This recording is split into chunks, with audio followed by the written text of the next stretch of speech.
Habang papalapit nga ang pagsapit ng trade deadline, mas lalo lamang nagiging desperado ang Golden State Warriors na kunin si Giannis Antetokounmpo sa Milwaukee Bucks. And this time, seryoso na nga sila nilang kinukonsidera ang paggamit kay Draymond Green bilang isa sa mga offer sa Milwaukee. May ilang miyembro ng front office ng Golden State na payag na sa trade kay Draymond dahil ito ang makabubuti para sa kanilang kampanya ngayong season at maging sa mga susunod na taon pa.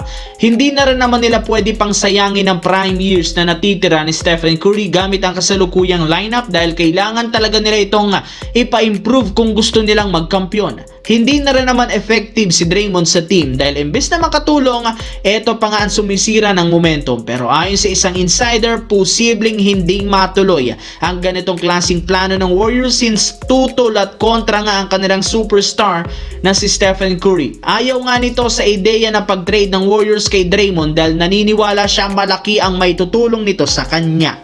Samantala, nasabayan sana ng Los Angeles Lakers ang New York Knicks sa first half ng laban, ngunit kagaya ng nakaraan nilang laro, nanlamya na naman sila sa second half. Maliban sa pag-struggle sa shooting, hirap rin naman silang depensahan ng Knicks sa ilalim at sa perimeter. Dahil sa nakakadismayang pagkatalo, mismong si Luka Doncic na ang umamin sa post-game interview na napapansin niya, hirap talaga silang manalo laban sa mga lehitimong contender. Kaya kailangan talaga ng Lakers gumawa ng pagbabago. Ibig sabihin maging si Luka, gustong magsagawa ang Lakers ng trade at kumuha ng bagong 3&D na makakapag-ambag sa kanila sa opensa at depensa. Yan nga talaga ang pinakakailangang makuha at dapat baguhin ng Lakers sa ngayon para mapa-improve ang kanilang ginagamit na lineup at rotation, lalo ni Coach JJ Redick na hanggang sa ngayon hirap solusyonan ang problema nila sa third quarter at fourth quarter. Sa kabilang banda, natalo na naman ang Portland Trail Blazers ngayong araw laban sa Cleveland Cavaliers na dahilan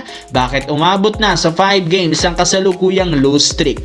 Bagsak na rin naman sila sa ika-10 seed sa West matapos ang sunod-sunod na talo, kaya puro batikos ang natanggap ng team na ito mula sa kanilang mga fans. Karamihan nagsabi intro boys lang naman nga daw ang Portland Trail Blazers ngayong season. Simula nga ng unang tumalo sila sa OKC, umakyat nga ang kanilang team sa itaas ng standings, ay naging inconsistent rin naman nga ngayon ng performance ng lahat ng kanilang mga players. Sunod-sunod ang injury, pero hindi rin naman ibig sabihin at hindi nga daw ito big deal para sa Blazers ang kalagayan dahil hinihintay rin naman nila ang pagbabalik ni Damian Lillard bago sila mag-compete sa kampyonato. Ibig sabihin next year pa siguradong magseseryoso ng gusto ang Portland Trail Blazers sa kanilang kampanya. As of now, tanging si Deni Avdija rin naman ang nagbubuhat sa team na ito at kulang rin naman